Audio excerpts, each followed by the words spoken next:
Selamat pagi, selamat siang, selamat sore, selamat malam semuanya. Kami dari kelompok 3 mata kuliah penyimpanan energi akan memaparkan makalah kami mengenai penyimpanan energi, terutama lithium ion battery. Nah, di sini kami memaparkan judul analisis material penyusun baterai lithium ion dan pengembangannya di masa mendatang.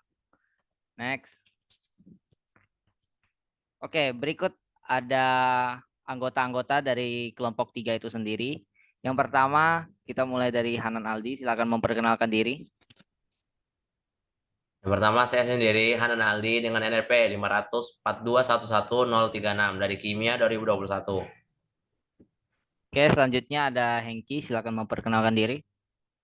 Baik, perkenalkan nama saya Hengki Den Saputra dengan NRP 50042111102 dari Kimia 2021. Baik, selanjutnya ada saya, Jos Alexander dari Kimia 21 dengan NRP 50042111067. Selanjutnya ada Paksi. Silakan memperkenalkan diri. Ya, selanjutnya saya Tengku Ivan Fajri Indra Paksi dengan NRP 50042111131 dari Kimia 2021. Oke, next.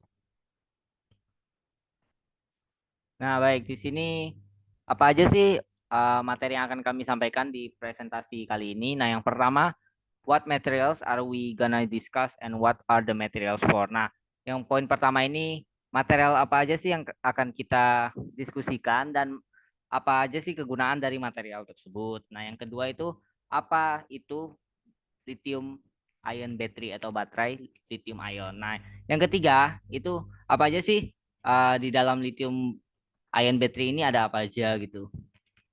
Yang keempat, itu apa aja kelebihan dan kekurangan dari lithium ion battery. Nah, yang kelima itu bagaimana perkembangan lithium ion battery ini di masa yang akan mendatang.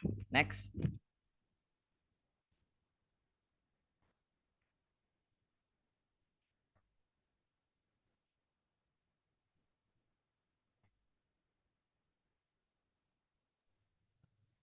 Baik, yang pertama adalah latar belakang.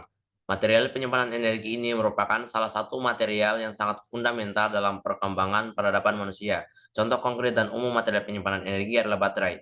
Penelitian terbaru melaporkan bahwa terjadi peningkatan kebutuhan energi dari 57 gigawatt hour pada tahun 2015 menjadi 455 gigawatt hour pada semester kedua tahun 2019. Oleh karena itu, kebutuhan bahan kelistrikan untuk penggunaan baterai sangat signifikan dan jelas terus meningkat. Salah satu jenis baterai potensial dan memiliki kelebihan dan kinerja maksimal dibandingkan dengan baterai jenis yang lainnya adalah baterai lithium ion. Baterai lithium ion merupakan salah satu jenis baterai isi ulang yang menggunakan lithium sebagai elektrodanya. Dalam artikel ini, tinjauan literatur yang terperinci dilakukan untuk lebih memahami pentingnya bahan penting seperti lithium, kobalt, grafit, mangan, dan nikel di berbagai bidang dan lebih khusus lagi dalam penyimpanan energi listrik melalui baterai lithium. Kami juga menguraikan hal ini akan memberikan lebih banyak wawasan tentang topik kritis ini daripada yang tersedia pada sebelumnya dengan menyoroti bahan-bahan pada berbagai sudut lainnya. Next.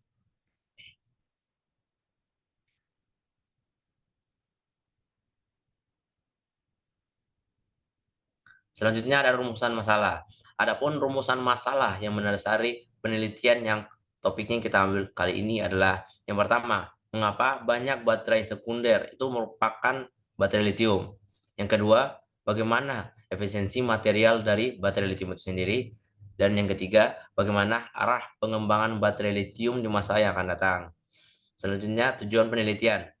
Adapun tujuan penelitian yang ingin dicapai pada penelitian kali ini adalah yang pertama, mengidentifikasi alasan mengapa banyak baterai sekunder merupakan baterai lithium. Yang kedua, menganalisis efisiensi material dari baterai lithium. Dan yang ketiga, memprediksikan arah pengembangan baterai lithium di masa depan. Next.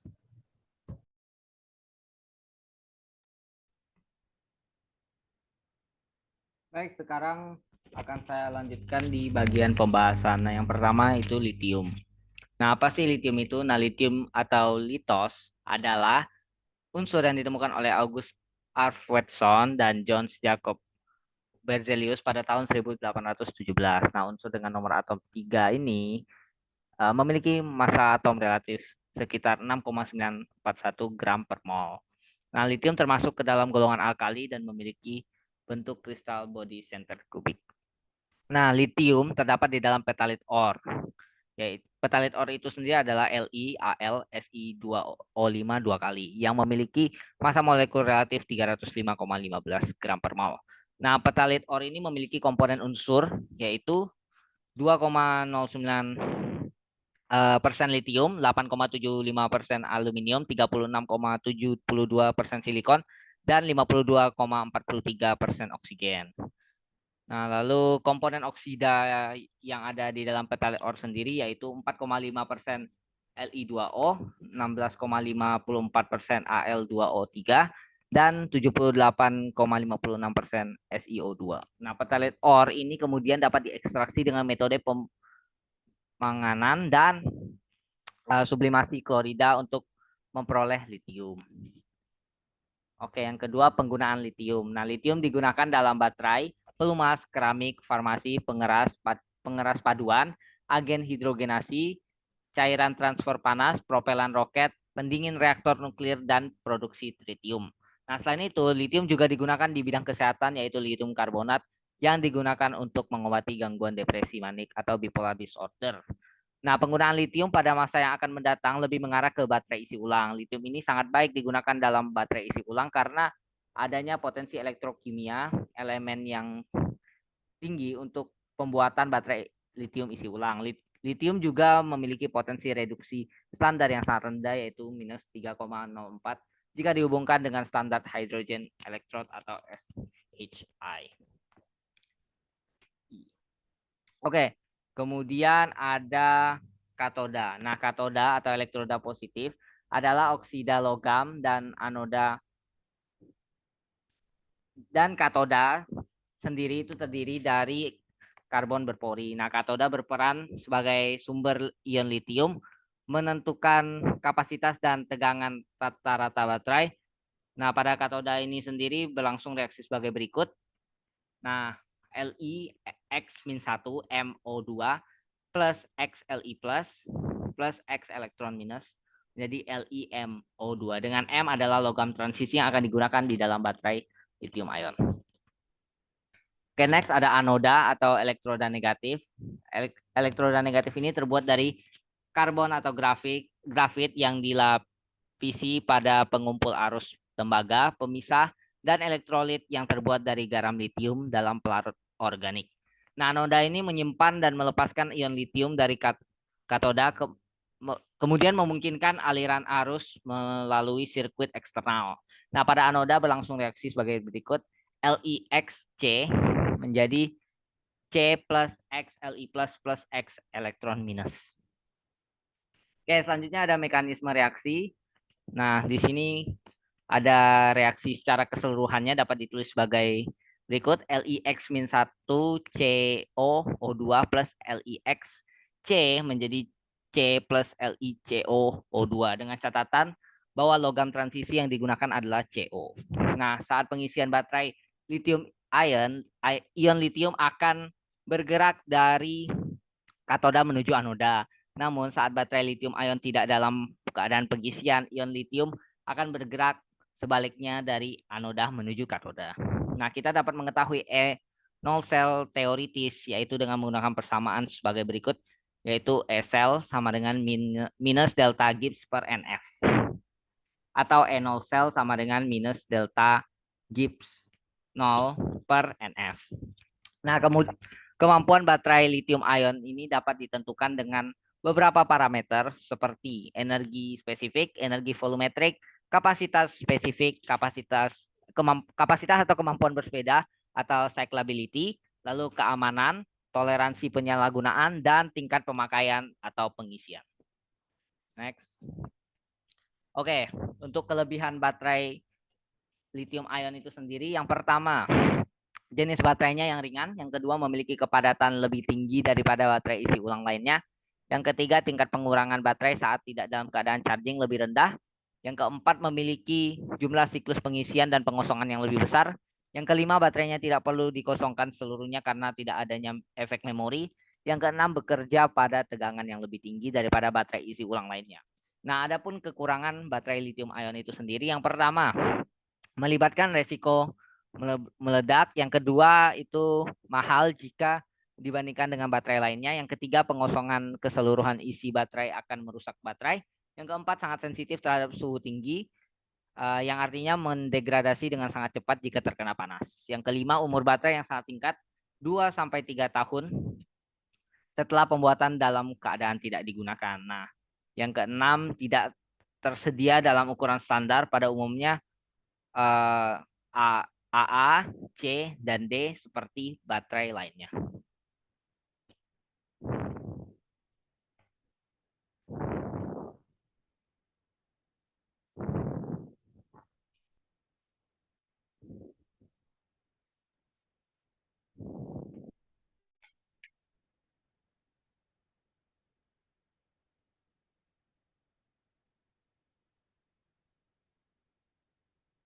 Oke, kemudian di sini ada tentang material penyusun baterai lithium ion.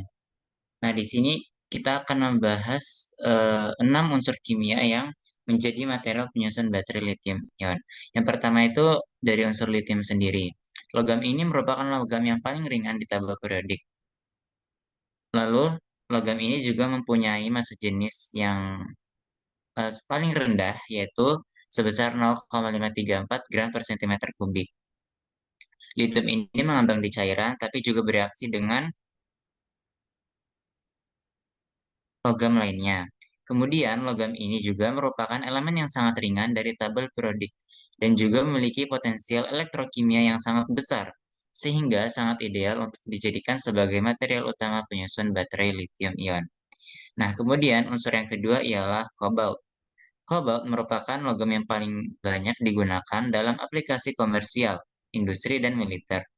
Penggunaan terbesarnya adalah dalam superalloy yang digunakan untuk membuat bagian turbin pada mesin pesawat. Kemudian, kobalt juga dijadikan sebagai bahan katoda pada baterai lithium-ion, yaitu lithium cobalt oxide, karena potensial reduksi kimianya memiliki potensi yang sangat besar. Next.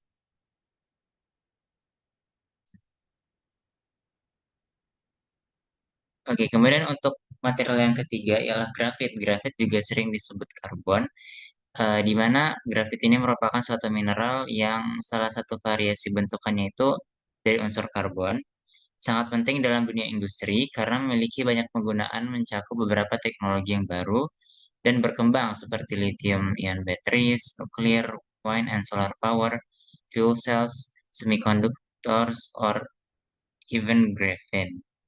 Kemudian, pada grafit ini terdapat beberapa lembaran yang merupakan salah satu bahan elektroda pada sel baterai padat lithium yang dapat disentrum ulang, ya, atau disebut rechargeable. Nah, kemudian lembaran grafit ini berfungsi sebagai anoda karena grafit bersifat konduktif. Dengan demikian, grafit ini memiliki potensi yang sangat besar sebagai anoda pada baterai lithium ion. Nah, kemudian untuk material yang keempat ialah mangan. Mangan merupakan golongan transisi yang merupakan logam berwarna putih abu-abu yang penampilannya serupa dengan besi tuang. Nah, pada unsur mangan sendiri digunakan salah satu senyawanya sebagai katoda pada baterai lithium ion yaitu LiMn2O4 atau yang disebut LMO. Nah, karena bentuk kristalnya itu merupakan struktur spinel tipe Kisi. Nah, maka dari itu, mangan sangat berpotensi sebagai material penyusun baterai lithium ion karena potensial kimia yang mumpuni. Great. Next. Oke, untuk material yang terakhir ialah nikel. Nikel merupakan unsur kimia metaloid dalam tabel periodik yang memiliki simbol Ni. Nomor atomnya 28. Nah, nikel sendiri merupakan logam berwarna putih keperak-perakan sedikit. Nikel juga termasuk logam transisi yang memiliki sifat keras. Nah, adapun senyawa yang mengandung unsur nikel yang digunakan pada baterai lithium ion itu sebagai katoda adalah lithium nikel cobalt aluminium oxide yang disebut juga NCA. Nah, NCA ini dalam hal energi spesifik yang tinggi, daya spesifik yang tinggi, serta umur siklus yang lama. Dengan demikian, inilah yang membuat unsur nikel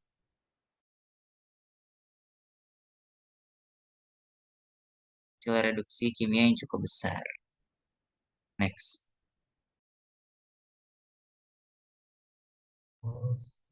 Oke, selanjutnya akan dipaparkan mengenai arah perkembangan teknologi baterai lithium ion. Dari sudut pandang teknologi, beberapa proyek penelitian baru-baru ini diluncurkan untuk menemukan solusi dan alternatif lain guna optimalisasi pemanfaatan rare earth elements yang masif melalui pengembangan teknologi lithium baru. Oleh karena itu, sebagian besar laboratorium penelitian bekerja secara aktif meningkatkan kinerja dan efisiensi baterai lithium ion untuk menciptakan generasi kedua atau generasi baru dari baterai lithium ion. Pada bagian berikut akan disajikan mengenai teknologi-teknologi terkini mengenai baterai lithium ion yang sedang dalam pengembangan penuh. Yaitu yang pertama adalah baterai lithium ion padat, baterai lithium ion cair, bahan elektroda organik, baterai ion natrium, dan yang terakhir adalah baterai lithium besi fosfat. Next. Oke, yang pertama adalah baterai lithium ion padat. Solid state lithium battery atau SSLB menggunakan elektrolit padat atau solid state electrolyte atau juga disingkat dengan SSE yang digolongkan menjadi 3 kelas utama, yaitu anorganik, organik, dan hibrida. SSE anorganik terutama diwakili oleh oksida kompleks seperti Li7La3ZR2O12 dan bahan sulfida seperti Li10 GeP2S12 memberikan kinerja yang luar biasa karena konduktivitas lithium ionnya yang tinggi. Tetapi sebagian besar gagal dalam hal kekakuan, yang mana hal ini merupakan kelemahan dari oksida kompleks di atas dan stabilitas elektrokimia yang rendah, yang merupakan kelemahan dari sulfida. SSE organik terutama dibentuk oleh matriks polimer yang paling umum adalah polietilen oksida, di mana garam yang mudah dilarutkan, mudah diproses, tetapi memiliki stabilitas termal dan konduktivitas lithium ion yang lebih rendah. Sebuah alternatif menarik diwakili oleh SSE hibrid, dibentuk oleh kombinasi dari dua kelas sebelumnya. Sebuah SSE hibrid yang mampu menggabungkan keunggulan komponen anorganik dan organik mungkin menjadi kunci untuk mengatasi batasan SSE yang ada. Namun, memahami pembentukan antarmuka antara dua komponen yang sangat penting untuk mengoptimalkan kualitas transfer. Nah, kelebihan dari jenis baterai ini adalah yang pertama tidak mudah terbakar dan meledak karena elektrolitnya tadi berbentuk padat. Yang kedua menawarkan stabilitas, keamanan, fleksibilitas, dan konduktivitas yang lebih baik untuk teknologi mobile seperti perangkat elektronik ataupun kendaraan listrik. Nah, yang ketiga adalah kepadatan energi yang lebih tinggi dan desain baterai yang dapat disederhanakan. Untuk kekurangan dari jenis baterai ini sendiri yaitu secara garis besar SSE saat ini sedang dikembangkan dan belum sesuai untuk penggunaan komersial besar. Sebelum komersialisasi, sejumlah masalah harus diatasi seperti stabilitas antarmuka, komponen elektrokimia, konduktivitas ionik pada suhu kamar, sifat mekanik, dan desain baterai yang terintegrasi. Perlu dicatat bahwa bahan katoda yang paling banyak diteliti untuk SSLB adalah sama dengan yang telah digunakan untuk baterai lithium-ion komersial, karena bahan tersebut paling menjanjikan untuk mencapai kepadatan daya dan energi yang tinggi. Demikian juga pemilihan anoda dapat diturunkan secara langsung dari yang telah dikembangkan sebelumnya. Next.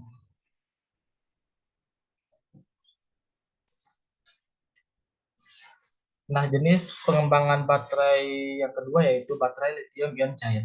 Baterai lithium-ion cair atau aqueous lithium-ion batteries atau yang juga disingkat dengan ALIB memiliki mekanisme yang sama dengan baterai lithium-ion biasa. Reaksi elektrokimia dari ekstraksi dan penyisipan Li+ dalam elektrolit cair lebih kompleks daripada yang konvensional, yang mengarah pada pentingnya selektivitas bahan elektroda. Senyawa anionik, oksida berbasis Mn, dan oksida litium berlapis secara luas dianggap sebagai bahan katoda.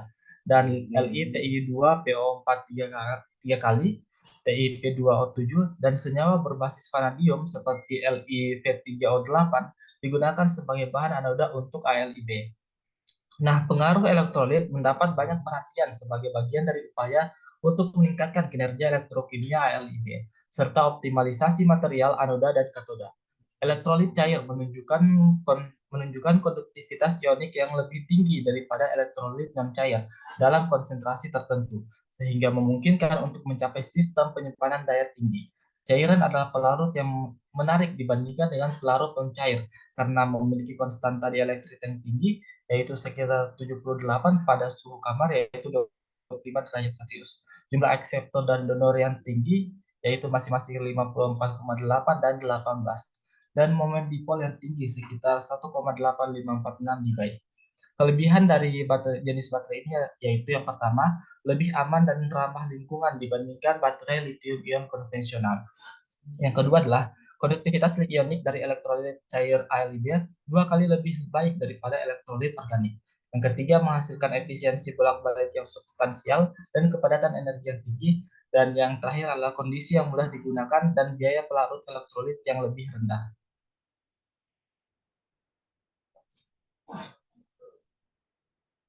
Jenis baterai yang ketiga yaitu bahan elektroda organik. Organic electrode atau yang juga disingkat dengan OEM telah digunakan dalam berbagai sistem penyimpanan energi, yaitu baterai lithium-ion non-cair, baterai 2-ion, baterai K-ion, baterai Na-ion, baterai logam multivalen, baterai cair, baterai padat, dan baterai aliran redox. Karena fitur universal bahan elektroda organik, dengan demikian bahan organik tersebut memungkinkan baterai beroperasi dalam kondisi yang parah, termasuk kisaran suhu yang luas dalam rentang minus 70 hingga 150 derajat Celcius, dan rentang pH yang lebar, yaitu minus 1 hingga 15. Sampai saat ini, pengembangan dan aplikasi ekstensif OEM dalam baterai isi ulang diringkas oleh sejumlah ulasan dari beberapa penelitian sebelumnya. Yonglu dan kawan-kawan meneliti potensi bahan elektroda organik untuk LIB praktis dari sudut pandang yang berbeda, dengan mempertimbangkan kepadatan energi, kepadatan daya, umur siklus, kepadatan gravimetri, konduktivitas elektrik, dan faktor terkait lainnya yang termasuk efisiensi energi, biaya, dan ketersediaan sumber daya. John dan kawan-kawan juga tertarik pada proses reaksi dan penerapan OEM dengan menjelajahi 6 jenis proses reaksi, yaitu reaksi disulfida, reaksi penyisipan anion, reaksi azeo, dan reaksi karbonil, serta reaksi imina, serta penggunaan bahan organik dan polimer dalam berbagai baterai isi ulang. Nah, kelebihan dari baterai ini adalah karena biaya rendah, ketersediaan melimpah, ramah lingkungan, keterbaruan yang tinggi, dan dapat didaur ulang, bahan elektroda organik semakin mendapat perhatian sebagai solusi yang layak untuk baterai isi ulang yang ramah lingkungan dan tahan lama. Namun, baterai ini juga memiliki kelemahan, yaitu karena konduktivitas listrik yang rendah dan kelarutan yang tinggi dalam elektrolit, OEM masih menghadapi beberapa tantangan yang signifikan. Ini termasuk penurunan kapasitas yang cepat disebabkan oleh kelarutan yang tinggi dalam elektrolit dan kinetika reaksinya yang sangat rendah. Penelitian lebih lanjut dapat berfokus pada perluasan penggunaan bahan elektroda organik untuk baterai kimia dan juga pengembangan bahan dengan gugus fungsi populer konvensional dalam hal reaksi redox. Studi lebih lanjut diperlukan untuk menyelidiki pengaruh tingkat pengisian atau pengosongan pada mekanisme operasi dan degradasi bahan elektroda yang mungkin membantu mengembangkan teknologi ini menjadi layak secara komersial. Dan yang keempat adalah baterai ion natrium. Dengan keunggulan kelimpahan alami natrium, yaitu unsur yang paling melimpah ke-6 di bumi, dan biayanya yang murah, biaya bahan Na2CO3 hampir 25 kali lebih murah daripada Li2CO3, sifat elektrokimia natrium dan lithium yang serupa, ramah lingkungan, baterai ion natrium atau sodium ion batteries, atau yang juga yang disingkat dengan SIB, telah muncul sebagai alternatif yang menjanjikan untuk LIB yang dapat disulang. Dalam beberapa tahun terakhir, pencapaian luar biasa telah dicapai dalam penelitian SIB. Beberapa sel, misalnya sel zebra berdasarkan Na atau NiCl2 dan sel NaSO tinggi, tersedia secara komersial untuk aplikasi stasioner dan seluler, telah menunjukkan potensi baterai isi ulang ini berbasis natrium. Banyak penelitian dalam literatur membandingkan natrium dan litium melalui berbagai sudut pandang. Secara menyeluruh, mekanisme reaksi elektrokimia SiB dan struktur sel umumnya identik dengan Lib komersial, kecuali untuk membawa muatan yaitu Na+, bukan Li+. SiB mengungguli Lib dalam berbagai spesifikasi teknis termasuk komponen elektrokimia yang lebih luas, kemampuan untuk mendapatkan konduktivitas ionik yang lebih tinggi dari elektrolit cair dengan konsentrasi garam yang lebih rendah, pengisian ulang yang cepat, dan perilaku pengoperasian yang sangat baik dalam rentang suhu yang luas antara 40 sampai 80 derajat Celcius. Namun, bagaimanapun pula kekurangan jenis baterai ini tetap memiliki kekurangan. Seperti saat ini SiB berjuang untuk melebihi Lib dalam hal kepadatan energi karena massa relatif natrium yang lebih besar daripada litium dan potensi elektrokimia standar yang lebih rendah daripada litium. Selain itu, SiB memiliki kinetika difus yang lebih lambat daripada Lib karena jari-jari ionik Na+ yang lebih besar, yang mempersulit eksplorasi bahan elektroda yang sesuai untuk SiB. Dalam hal ini, SiB sesuai untuk aplikasi di mana efektivitas biaya yang lebih penting daripada kepadatan energi, seperti sistem penyimpanan energi listrik skala besar atau stasioner. Hingga saat ini, hambatan utama untuk teknologi ini termasuk kapasitas reversible spesifik yang terbatas, ketidakstabilan permukaan material, dan tingginya biaya oksida berlapis CO atau Ni. Tantangan lainnya adalah untuk mencapai kepadatan energi yang tinggi dan siklus hidup yang panjang. Dan jenis baterai yang terakhir adalah baterai lithium besi fosfat. Baterai lithium besi fosfat atau lithium iron phosphate batteries atau LFPB banyak digunakan pada kendaraan jarak menengah dan rendah, aplikasi stasioner skala utilitas, dan cadangan listrik karena siklus masa pakai yang tinggi, biaya yang lebih rendah, keamanan intrinsik, toksisitas yang rendah, dan kinerja lingkungan yang lebih baik, ketersediaan bahan yang luas, dan profil tegangan rata. Mengenai keuntungan utama LFPD dan mengingat fakta bahwa bahan kimia ini tidak memerlukan Ni, CO, atau Mn, tetapi menggunakan Fe di katoda, baterai ini diharapkan dapat menangkap bagian penting dari industri EV atau kendaraan listrik. Pada kenyataannya, Cina memproduksi sebagian besar baterai LFP, dan Tesla juga baru-baru ini mengubah sebagian baterai mereka menjadi LFP. Dengan dekade mendatang, ini akan menjadi tren yang berkembang dalam produksi baterai global. Namun baterai ini memiliki kekurangan yaitu kepadatan energi baterai LFP lebih rendah daripada baterai NMC atau NCA yang juga sering digunakan dalam kendaraan listrik dan juga memiliki voltase pengoperasian yang lebih rendah. Selain itu, difusi litium yang buruk dan konduktivitas listrik merupakan batasan utama dan rintangan untuk mengembangkan LFP skala besar.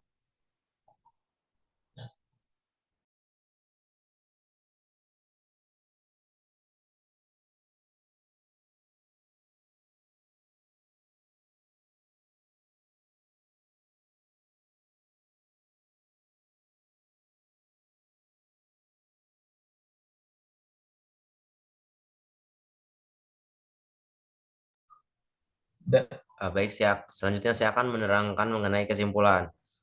Untuk kesimpulannya sendiri, dari pembahasan material penyusunan baterai lithium ion dan arah pengembangan di masa yang akan datang, dapat kami simpulkan bahwa pertama, baterai lithium ion memiliki mekanisme kerja yang sama dengan baterai lain, yaitu melibatkan anoda dan katoda. Namun, baterai lithium ion ini sangat berpotensi karena memiliki kelebihan. Jenis baterai yang ringan, memiliki kerapatan lebih tinggi daripada baterai isi ulang lainnya, tingkat pengurangan baterai saat tidak dalam keadaan charging lebih rendah, memiliki jumlah siklus pengisian dan pengosongan yang lebih besar, baterainya tidak perlu dikosongkan seluruhnya karena tidak adanya efek memori, dan bekerja pada tegangan yang lebih tinggi daripada baterai isi ulang lainnya. Kedua, di samping kelebihan yang dimiliki oleh baterai lithium, ada pula kekurangan dari baterai lithium ion, yakni adanya risiko meledak, mahal jika dibandingkan dengan baterai lainnya, pengosongan keseluruhan isi baterai yang akan merusak baterai, sangat sensitif terhadap suhu tinggi, atau mendegradasi dengan sangat cepat jika terkena panas, umur baterai yang sangat singkat, atau 2-3 tahun setelah pembuatan dalam keadaan tidak digunakan, dan tidak tersedia dalam ukuran standar pada umumnya, seperti ukuran AA, C, dan D, seperti baterai lainnya. Yang ketiga, Material penyusun baterai lithium ion terbuat dari unsur-unsur kimia seperti litium, kobalt, grafit atau karbon, mangan, dan nikel yang memiliki potensial reduksi kimia sangat tinggi sehingga memberikan daya dan efektivitas penggunaan baterai yang ideal.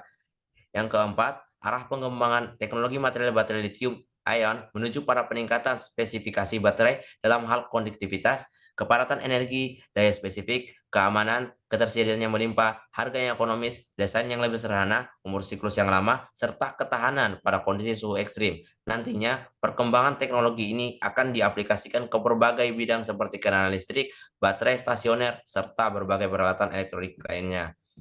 Selanjutnya, untuk sarannya sendiri, berdasarkan pembahasan mengenai material penyusun baterai lithium ion dan arah pengembangannya di masa yang akan mendatang yang telah dijelaskan sebelumnya, kami dapat memberikan saran bagi semua khalayak untuk pandai-pandailah menggunakan energi, baik itu energi terbarukan maupun energi yang tidak terbarukan, karena energi itu merupakan suatu hal yang sangat krusial, terutama bagi keberlangsungan hidup manusia. Next.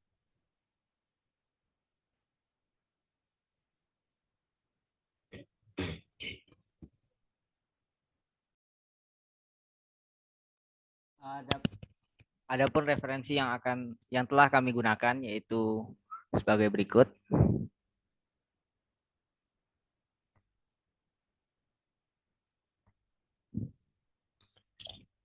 Oke, mungkin sekian pemaparan dari kami. Mohon maaf bila ada kesalahan saat pemaparan ataupun kesalahan pengucapan yang menyinggung baik secara langsung ataupun tidak langsung. Kami semua memohon maaf dari kelompok 3. Akhir kata kami ucapkan terima kasih dan bye-bye.